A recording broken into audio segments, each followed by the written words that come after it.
What if we woke up in a world with no MLS? What if you woke up tomorrow and MLS was ceased to exist, went away, totally gone? What would you do? Where would you advertise? What would you do for your clients? How would you get exposure for your listings? Where would you find properties for your buyers? Would we look like South Africa, Belize, Brazil, some of these other countries that don't have the infrastructure that we have here in the US? Well, I think the answer is quite obvious. We would look like these other countries. I've actually talked to a lot of agents. I worked with a lot of agents in my coaching program in South Africa, and I'm very, very familiar with how their market operates. Also, went down and was a keynote speaker at R4, the Remax International Event conference in Brazil back in 2019. I spent an entire 2 weeks with the entire Remax team in Brazil. Their entire leadership team, tons of their top agents, the top 10 agents in Brazil for Remax. I'm very familiar with how the country operates in terms of their, real estate sales business. And I'm telling you, when I went down to Brazil, I had no idea, guys. I had no idea that other countries didn't have MLS. Back in 2019, when I was asked to speak in Brazil, as I went down there, like, it didn't even occur to me that there were countries out there that didn't have the MLS system that we have here. I just assumed, in my ignorance and my obliviousness, that every country had MLS. And when I got down there, I was absolutely blindsided and struck out of left field. And I was like a deer in the headlights. I didn't know what was going on. I was like, you guys don't what? I was, and when that happened, I was like, oh, okay. I'm going to build an MLS down there and I'm going to bring MLS to Brazil. And this is going to be awesome. And I started to do a little research to understand how that could actually happen. And I was like, no, thank you. That sounds really wild. A lot of work. There's so much to actually building an organization, a membership portal, the website side of it, having people that actually manage the stuff, having a code of ethics in place that everybody has to sign on to and abide by.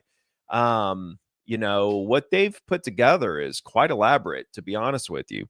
But the real question is, could this even be a possibility here in the US? And I'm going to just say, like, through paying attention to what's happening and with the big announcement today, I don't know if you guys saw the big announcement today with homes.com.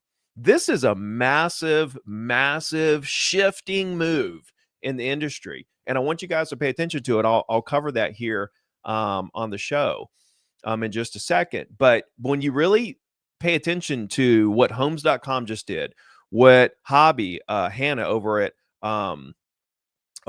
Howard Hanna had to say about their affiliation with MLS, you start to realize, and you like when you post stuff on social media. Whenever I post stuff on social media about the private listing stuff, there's a divide in the comments. There's people that are strongly against it, and there's people that are strongly for it. This is a real divide in the industry right this second.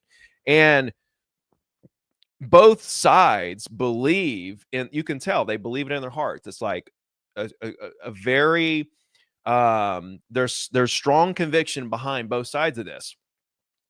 And so you have to believe that, like, with what homes.com just did, which was in contrary to what Zillow did with the banning of the private listings, you've got to realize that these brokerages could literally just leave MLS at any time. You get one big brokerage to leave MLS and then use their platform and then syndicate, listen to this, syndicate to a homes.com or a Zillow or any of these other VOWs directly from their platform. And now all of a sudden, dominoes start to fall. And you find yourself in this situation that doesn't seem very unrealistic right this second, to be honest with you. So today, I want to just dive into a little bit of what I'm seeing on the back end. I want to talk about the announcement from homes.com that happened just about an hour ago. I saw it. And I also want to share with you 3 ways that I would sell more homes if MLS completely went away. And I want you to stay to the very end, because after I give you the 3 ways that I would sell more homes if MLS went away, I'm going to give you one word. And this one word will absolutely take your entire life, not just your business, but your entire life to the next level. It's been a word that has taken me to places I've never even could dream of, and I didn't even realize I was using it. I want to share this one word with you that will change your life forever if you understand how to use it. It's literally your superpower. So I want to share that with you at the very end as I close out the show. And I also finally got this show, the Ricky Carruth Show, up on Apple Podcasts, Spotify. It's on all the podcast platforms. So if you miss a show here, if you want to listen to these on your favorite podcast platform, be sure to go to Apple, Spotify. I put a link in the description of the YouTube video here that goes directly to all the podcast channels and stuff like that. So check that out and give me a review there and let me know what you think. But outside of that, I honestly believe that this could be something. So let's dive in here to the homes.com announcement that just happened. Homes.com will boost listings that are banned on Zillow. The CEO, Andy Florence, on Thursday said the Boost tool, which is a $260 tool. So agents can go on homes.com and boost their listings for $260 right now, which gets them, premium positioning on the site, and it shows information about the listing. And so it's $260 to do that right this second. But what homes.com just said is that any listing that Zillow bans for the private listing ban, they're going to boost it for free. You don't have to pay the $260. The Boost tool rolled out on April 29th, and now will be available for brokers and homeowners who have been, basically, basically damaged by Zillow's private listing ban. Okay, homes.com is offering Boost property listings on its platform that have otherwise been prohibited by rival Zillow under the portal's new private listings ban. And this is significantly ramping up the feud between the platforms. So if you guys don't know, homes.com and Zillow have kind of been going at it a little bit back and forth. Who's number one? Zillow's always been number one, but homes.com has been advancing and closing that gap considerably over the last couple of years. Discussing Zillow's role as a blacklist against private listings, CoStar Group CEO Andy Florence on Thursday told Inman the Boost tool, it rolled out during the first quarter earnings, April 29th, and now will be available for listing brokers and homeowners who have been blacklisted by the ban in an effort to extend the reach of their marketing across homes.com platform through their listing alert. Homes.com is going to offer support to any agent who gets blackballed or blacklisted on Zillow and boost their listings. Adding that the access will be free to those impacted by Zillow. We don't think it's right to ban people's listings for your economic interest, is what Andy Florence said. So think about this right now, guys. Like, this is real. Homes.com, a major player that is coming up and they're rivaling Zillow. If anybody could become number one out of all the possible platforms and portals out there, it's homes.com. And now we literally have them saying that any listing that gets banned by the private listing ban of Zillow, we're going to boost it. We're going to cover that $260 for you and boost your property, your privately listed property. This just goes to show you the conviction that you got on the other side of this argument. And just think about this. Like, okay, I mean, if homes.com starts to become pro private listing, you just go there and pay money to advertise your listing, and it becomes a major portal where they start to get the same amount of eyeballs as Zillow. Then what do you have? I mean, you literally have a situation where brokerages can leave MLS if they wanted to and use their own VOWs, like have their own portal and syndicate it straight to homes.com. And here's the thing that agents love about homes.com. Okay. And this is a big problem for Zillow, in my opinion. I've always said, if Zillow moved over to a pay-to-play model, they'd make more money. Well, they might have to, because What homes.com does is when you pay to get your listing on that site, all the leads come directly to you, right? With Zillow, your listing's out there and the leads go to all kinds of random agents. With homes.com, you get the leads on your listing. And this is why agents love homes.com. Homes.com Boost enables listing brokers and homeowners to increase marketing visibility for a single listing for a one-time fee of $260. Boosted listings will be included on the first page of a home buyer's search results and prominently featured featured in emailed neighborhood, community, and school content and listing alerts.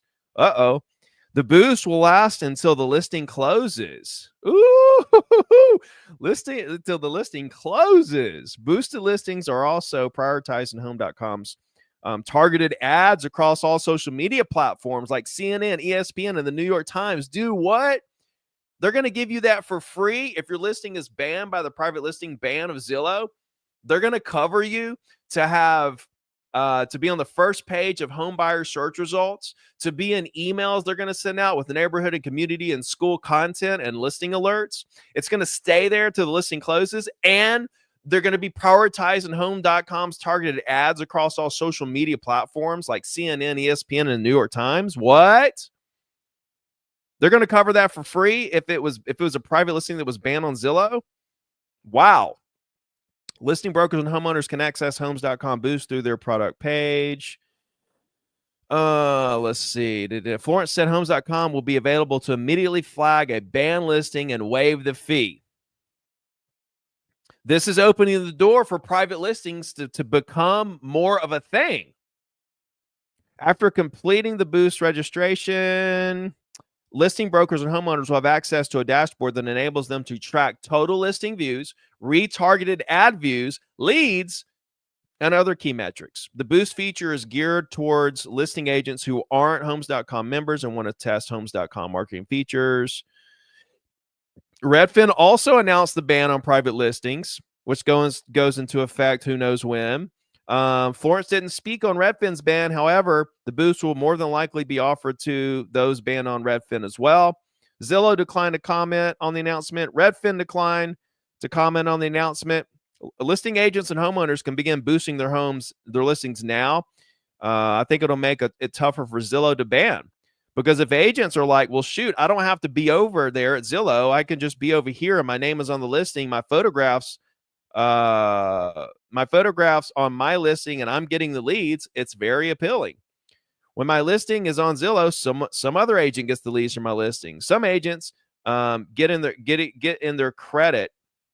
Some other agents get the credit for my listing. Agents like our business model that doesn't divert the leads better. This is something that provides a really solid, better alternative. Oh man. So I mean, like, just saying, this is huge right here. This is a massive announcement. Homes.com will boost listings that are banned on Zillow. Think about it. Now, what did Hobby Hanna from Howard Hanna, CEO, threatens to leave MLS. The world has changed, he said. Hanna envisions offering a deeper level of retail experience after the NAR rule change, but chafes at the trade group telling us how to operate our business. So think about what's happening in the industry right now, guys. In choosing to keep its pocket listing rule and add the new delayed marketing option, the National Association of Realtors has been accused of trying to mollify its biggest broker members. Did it work? Not according to Hobby. Hobby Hanna, the CEO of Howard Hanna. Inman reached out to Hanna last month to talk about the impact of the new delayed marketing exempt listings category. Let's see. He told Inman that as a result of the change, Howard Hanna has seriously considered moving its registration in all markets, looking at options to relaunch its Find It First program. Its Find It First program is somewhat of a private listing portal for listings that had not been entered into MLS, as well as for sellers choosing to keep their listings off MLS altogether. So they have their own listing portal called Find It First program that is basically a private listing portal for listings for sellers who don't want their listing on MLS or haven't been entered in MLS yet. They first tested it back in the summer of 2023. They tested it in Ohio, where the company has big market share, and the move resulted in increased traffic and better lead generation with more qualified leads. So think about this. They're like, well, if we use our Find It First program, which is basically our version of, our private listing portal, where we put our listings before they go on MLS, or for sellers who don't want their listing on MLS, and they're saying, hey, it increased traffic and better lead gen with more qualified leads. They may be sitting there like, what do we need MLS for? We're getting increased traffic, better lead gen with more qualified leads through our platform. We've not moved completely to all markets, but are now looking at that with pure intent to maximize our customer experience and create the best customer experience for our buyers and sellers. So they also have a mortgage company. So they do a bundle, buy it and borrow bundle with the Find It First will tie into creating a great experience for the clients. They give a credit of 0.5% of a buyer's loan amount up to $10,000 for qualified buyers who choose to buy their home with Howard Hanna and also get a mortgage with Howard Hanna Mortgage Services. Okay. This is just very interesting right here. I'm taking a second, but you got to hear this, because when you understand what he's saying right here, you realize there's no law yet. I'll cover that in just a second. There's no law that says a brokerage can't just leave MLS and literally just advertise all their listings privately. There's nothing holding them back from that. The only thing holding brokerages back right now from doing that is because MLS does give the maximum amount of exposure. And so they're sitting, the brokerages that are, that are for this private listing thing, they're sitting there saying, I want this private listing thing, but I really want to keep that exposure from MLS too. And I think it's just a matter of time before they test enough to say, you know what, we're willing to take the risk to just cut MLS off in this market to see what happens. And it's going to be an absolute, it's going to be, it's going to be wild, because the agents for the brokerage, the agents for the first brokers that does that in whatever market, right, and the agents that are with that brokerage, that company's going to lose a bunch of agents. But then the ones that stay, right, are they going to benefit from all these leads through this private portal? There's a lot of stuff to unpack. So the editor, the interviewer from Inman says, some say that the VOWs present a registration hurdle. Okay, so this question is about, just so I can summarize it, is when you go to a portal and ask for registration information, Inman's saying, yours has that as well. Doesn't that make the experience not as great? And Hobby said, how many retail customer-based websites are you personally registered on so that you get a deeper level of retail experience? You can get Nordstrom's customers to sign up and they have your information, and you'll get information about bonus days, new items, luxury goods, and other things because you're a customer before the general public does. If a customer can know about the market earlier, faster, quicker, and know about special items before everybody else does, that doesn't hurt the market. It just makes those of us who may offer that experience pick up more clients and have the ability to cross-market different products and other things.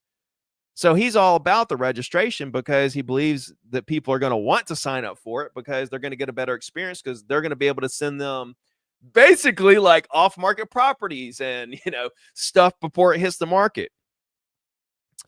You mentioned before, Hobby, how having these Find It First listings helps with stickiness. People go to your website and see the latest listings. The new policy around delayed marketing listings allows you to have those listings in your VOW, right? So if other brokers which at this point also include Redfin and Zillow, have VOW sites, it means they can display these displayed marketing listings as well. How do you feel about that? That's part of the competition, he said, and they can do that. So those listings will be there as well. I actually think that's another proverbial shoe that's going to drop.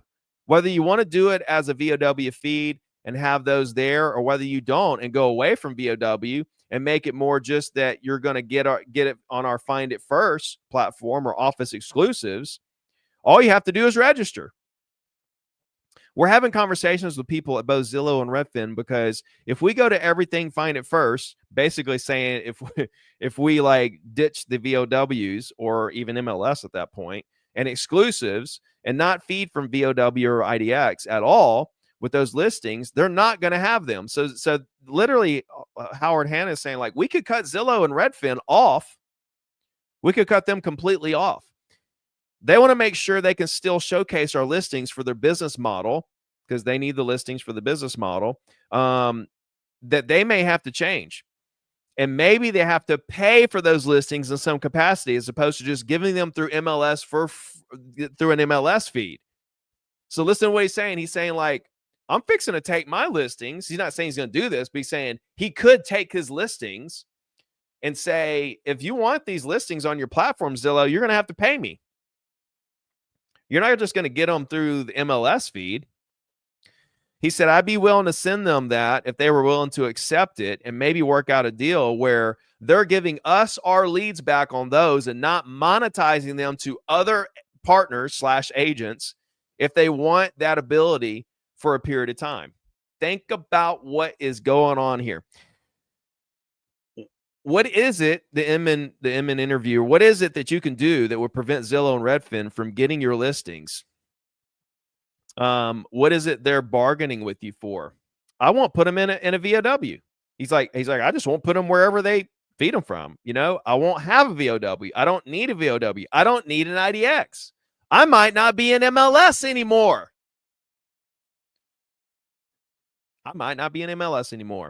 The world's changed. I don't need to listen to NAR. There might not be an MLS 5 years from now. If people are going to dictate where I have to send things, think about that, and think about the argument that's happening right now across the board. Again, nobody stops the brokers from just leaving MLS. They can do that if they want to. If they have a platform they feel like they can use to drive traffic to their listings, and they make partners with Homes.com, they make partners with Zillow, what do they need MLS for now?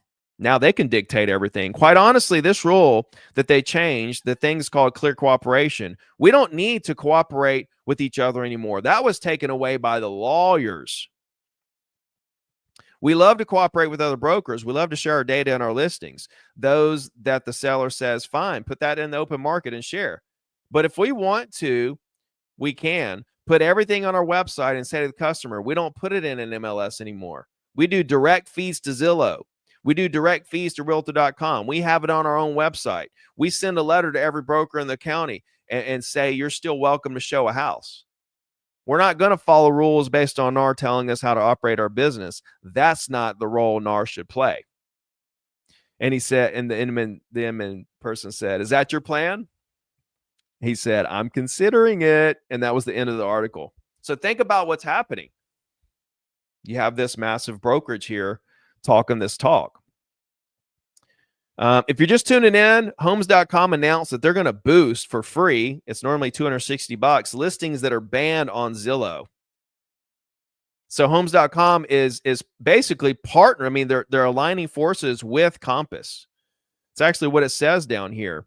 Compass CEO Robert Refkin has skewed Zillow's ban as company leaves his three-phase marketing plan. Refkin and Florence have joined forces in recent weeks, with the duo aligning itself against Zillow. Homes.com's decision ensures that homeowners who choose a more tailored pre-marketing strategy won't be penalized, as boosted listings on Homes.com will receive premium placement and increased traffic on one of the fastest growing real estate platforms in the country, Redfin told Inman in an email stated on Thursday. So Homes.com is on board with the private listings. Agents love Homes.com because the leads come directly to them instead of to whoever Zillow sends the leads to. Hobby Hanna from Howard Hanna is making his points quite loud and clear about the fact that, hey, MLS may not be around in 5 years, and hey, who needs them anyway? They're just telling us how to run our business, and it isn't necessarily what, we shouldn't be told how to run our business. That shouldn't be their job. But then you have this. A way to end private listings fight, make clear cooperation the law. A draft bill in Illinois would require licensed agents to add listings to a platform or website accessible to the general public within a calendar day. So this is a bill, a draft bill right now in Illinois that would require licensed agents to add listings to a platform or website. So in Illinois, there's actually a bill to make clear cooperation a law. I haven't read the actual bill because it'd be nice to clarify what platform or website accessible to the general public is. Is that any platform? Is that just like your own like real estate website? Just put it there. That's accessible to the general public.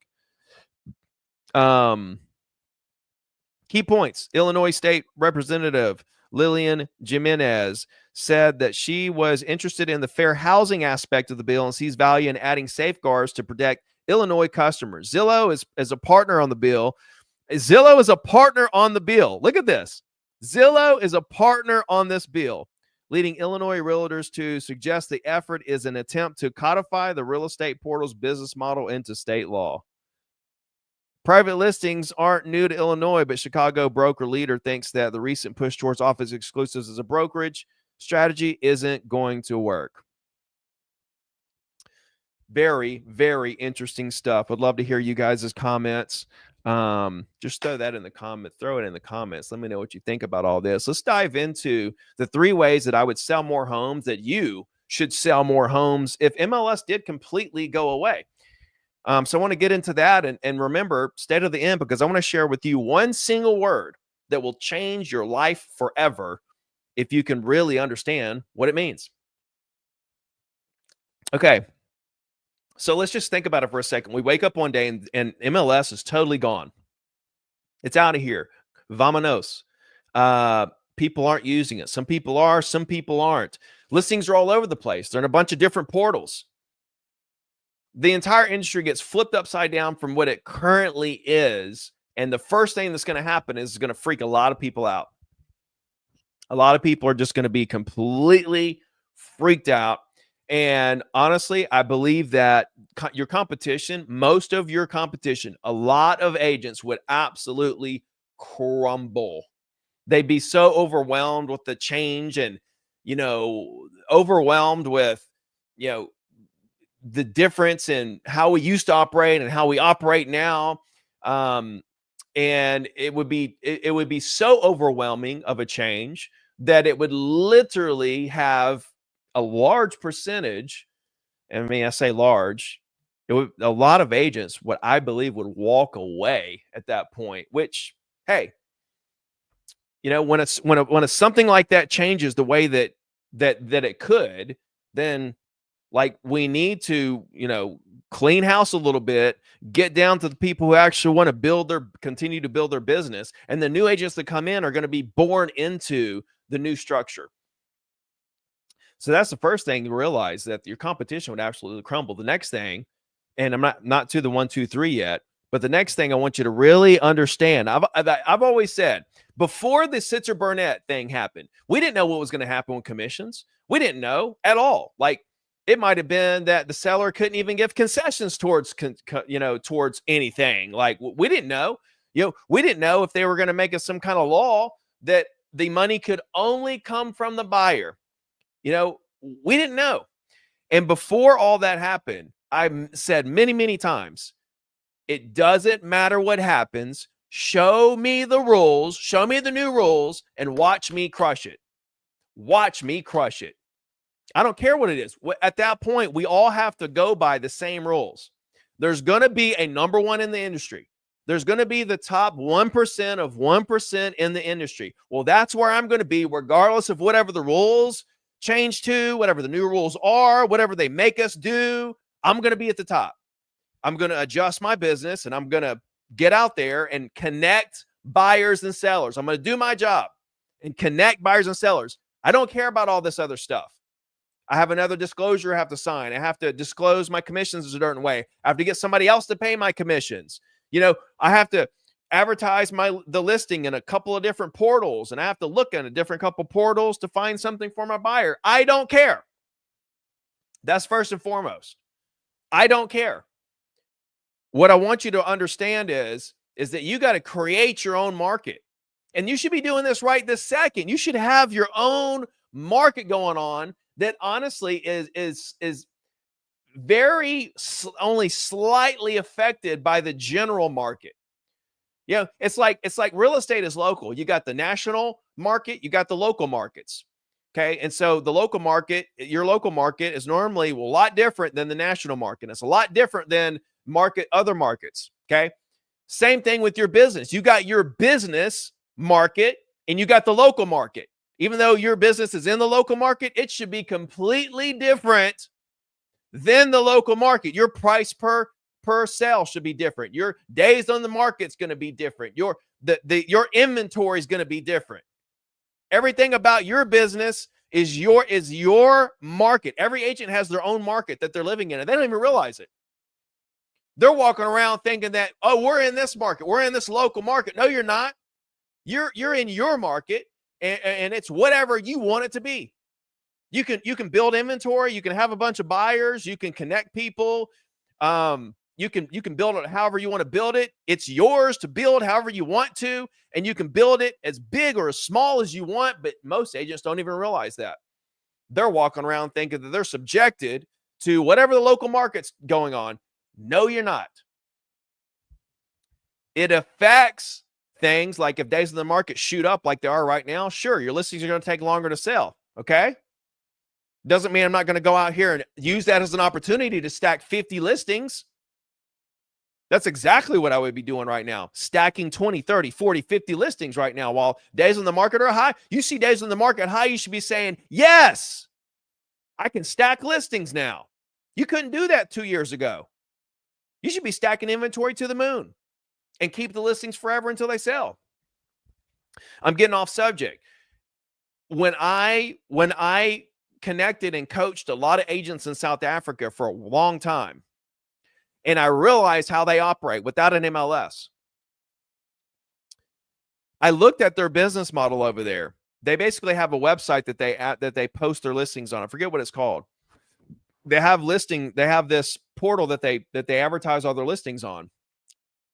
And it's kind of like, like the general public goes there. It's kind of like the Zillow of South Africa in a way, but it's not as powerful because all the listings aren't there. I mean, the agents have to pay to have their listings there. So not all the listings are there. That data is very, very sparse. Like you can't find comps. You don't know what stuff is sold for. You can't find listings. You literally have to create your own market. And when I looked at that market, this is long before any of this stuff came about in the US.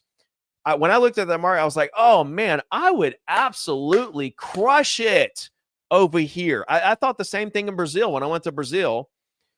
And, spent 2 weeks with the Remax leadership in Brazil and understood everything about how real estate agents operate in Brazil. I thought to myself, man, I would kill it. It'd be a lot different with the no MLS, no comps. Like you literally can't find comps, no comps. Like you can't find properties for buyers, but I would kill it. Why?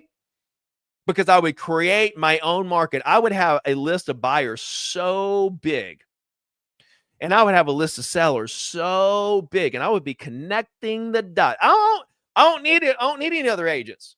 You want to split up the industry and say that there's very little. There's not a whole lot of co-broking going on out right now, and basically like you get the listing and you got to find the buyer. Fine with me. If that's the rules, if that's the new game, watch me be the top 1% in my market. So your competition will crumble. You got to create your own market. The first thing that I would do, right? Number one, I would control my inventory.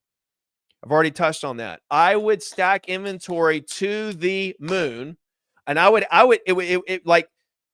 you got, see the listings. If you got the listings, you got the power.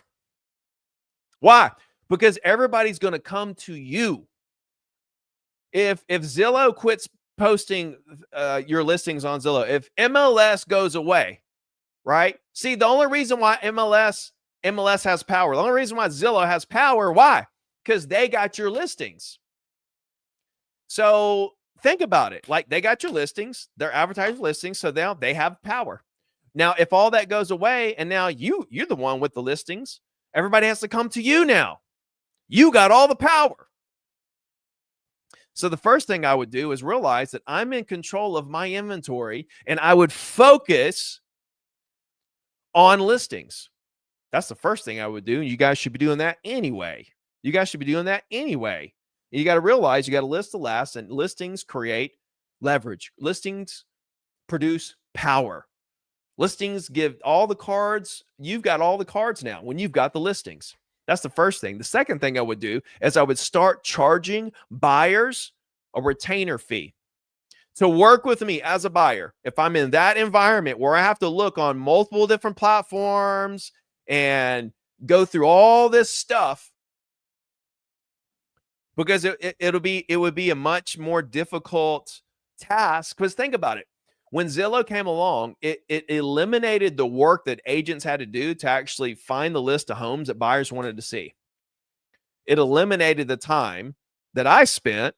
Do you know how many hours I used to spend looking for properties for buyers? I would send them a list of properties that kind of fit their criteria so that they can narrow it down to the top like 5 or 10. And then I would go back to the market, take those 5 or 10 and see if there's something that we missed that was close to that same criteria, and send that to them and see if they like it. And then the day before we looked at the properties, we'd have to go back to MLS and look to see if something came on the market that fit their criteria, the day before they wanted to see. Zillow eliminated all the time that I spent to do that. So, like, if that goes away, and now that time is back on me to find the properties for the buyers, and the properties are all over the place, split up in all these different platforms and everything, guess what?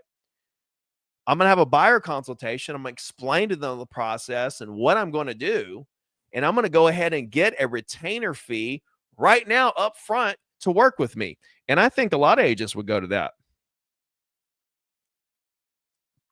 I think a lot of agents go to more of a retainer based business model.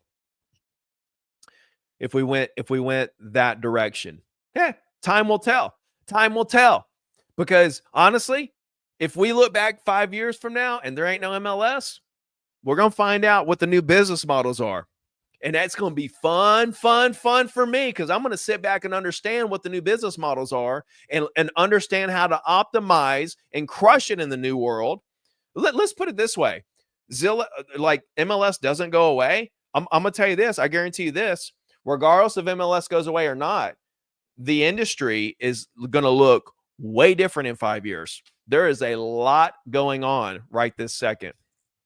The first thing I would do is control my inventory. The second thing I would do is charge buyers a retainer fee. And the third thing I would do is I would go up on my prices. Right now, commission rates are about 2.5%. You get a 3% here and there, but you're also getting some 2%. I mean, there's also people doing some 1.5%. If they separate the platforms and we end up splitting up where we find listings and how we advertise properties, my prices are going up. It's going to be 3%, like no negotiations, right? Or it might even be 3.5%, no negotiations at all. Because the experience that I bring to the table for what I can actually do for a seller or a buyer is going to be the experience that it's going to be really hard for them to replace the experience and knowledge and the things that I'm going to do to go over the top for them.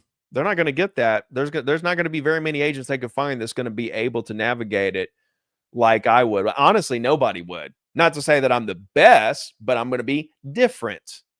I'm going to do it differently. Everybody's business is like a fingerprint. No two businesses are alike. You could call the same neighborhood.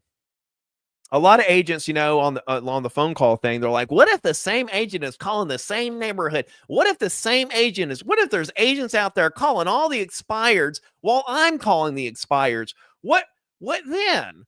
It's like, bro, You are a fingerprint. There's nobody like you in the world. When you talk to people, you're going to connect with them differently than everybody else in the world. You don't have to worry about competition. There's no competition. When you realize that when everybody went, when I'm trying to help everybody win, when as an agent, like, do you guys realize in 2017, I started Zero to Diamond, which is coaching real estate agents for free. Think about this. I'm the #1 agent in my entire county for, at that time, it was 14, 15, 16, 17. 4 years in a row up to that point. 4 years in a row, the #1 agent in the entire county. Crushed everybody, entire teams by myself. And then I come out and say, hey guys, here's a blueprint of everything I do, everything I did, everything I'm going to do. I'm going to give it to you for free. For free. I'm going to give you the blueprint of everything I do for free, which you can still get an even better blueprint than that at zerotodiamond.com right now. The 90-day action plan. It's a 44-page deck with scripts, formulas, everything for free. You follow that, it's free. You can build $1 million business. I still do that. I still give away the blueprint for free. But when I did that back in the day, and I would tell my friends and family, there were people that were absolutely irate with me because they're like, your business is going to crumble. You're going to give away all of your secrets and all of your strategies and all your tactics for free. What are you doing, man? They didn't understand that I knew something that they didn't know. I knew that if I could help everyone win, then we all win. If I can help you win, we all win. Why? Because competition doesn't exist. See, when I created the principles of my coaching program, closings happen every single day, regardless of market conditions. Competition doesn't exist. Business is unlimited, and always value relationships over transactions. They weren't just sound bites. This was my bloodline. This is what I believe. This is my heart and soul, that I would cut off my right arm. I believe it so much. So I wasn't scared to create a free program to give to the masses, even people in my market, because I knew that if I could help them win, we would all win. You got to understand that competition doesn't exist, guys. Doesn't matter if everybody's calling the same exact. Like, give me 200 numbers. I'm going to have this agent call those the same. And then I'm calling another agent, call the same 200 numbers. And each agent, I'm going to try to call them at the same time. And you're going to have 2 different results. You're going to connect with this person and that person, that person. This person can connect with this person, that person, that person. And you're going to get a handful of clients out of the 200 that are basically opposite people. Opposite people. There's no competition, guys. I'm fixing to end with my one word for you. My one word that's going to change your life. If you're struggling right now, I want you to know you can crush it. Anybody can crush it in this business. I grew up roofing houses and super introverted, not very smart, didn't know what I wanted to do, but I made it. I had to lose everything to come back to figure it all out, right? I didn't get on social media till 2017. That's not smart. That's not smart, but I made it. Every single one of you, if you're in a bad place right now, I want you to know you can make it. The first thing I would do, right? I would create my own market, but I would control my inventory. I would charge a retainer to buyers, and I would increase my prices. That's what I would do if MLS went away, and sit back and watch me crush it. Watch me blaze. Watch me light it up. Because it doesn't matter what the rules are. I'm going to be a 1% of 1%er no matter what I'm doing. I'm here to be the best in the world at whatever I do. What about you? The one word I want to share with you guys today that will change your life forever is expectations. If you have the right expectations, you can do anything. I'll give you an example, and you can put it in the comments. If you knew 100%, I talk about this on my challenge, my listing challenge. If you knew 100% that you would get 3 listings after 1,000 calls, 100%, like you would have 3 signed listings on the market, your name on them, pictures in MLS, 3 listings after 1,000 calls, how fast would you make those 1,000 calls? You'd make them yesterday. But why aren't you making calls right this second? It's because you have the wrong expectations. Having the wrong expectations creates procrastination. It creates inaction. If you believe that great things are going to happen, it creates anticipation, which makes you take action now because you want the result that you know is going to happen, so you take the action. But when you think it's not going to work, when you doubt the process, it creates anxiety. And now you're sitting here thinking, oh, you're worried about something that may or may not happen.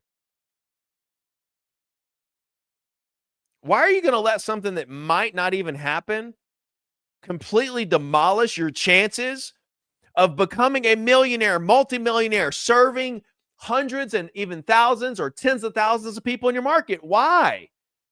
You're worried about something that may not happen, may or may not happen. And if it does happen, even the results of whatever you're worried about happening doesn't even mean anything or hurt, or it's like, you've got to have great expectations. And this is how you manifest. This is manifestation. When you believe it, then you walk into it with conviction, and then you take the actions necessary to make it happen. When you're doubting it and you try it, but you're not really sure, then that lack of conviction helps you do it the way it needs to be done to get the results that you want. And now you manifested the result. That's how manifestation works. All right, guys. Enjoyed the show. Again, you can catch this. I've got this on Apple. I've got this on Spotify. I've got this on all the different podcast channels. I'll put a link in the description for you. Hit subscribe if you haven't already. Click the like button. Share this video with a friend if it helped you in any way. And join me on my listing challenge. June 9th is the next Set More Listing Appointments challenge. You'll be working the phones with me. We'll be making calls together. You'll hear me I'll take 3 days to teach you how to do it. On the 4th day, I'll make calls. You'll hear me make calls, and you'll be on the phone as well. We'll be setting listing appointments together. That's at setmorelistingappointments.com. And of course, I answer every single message on Instagram. So if you guys need me, feel free to reach out there. I appreciate you, and I'll see you on the next show. Take care.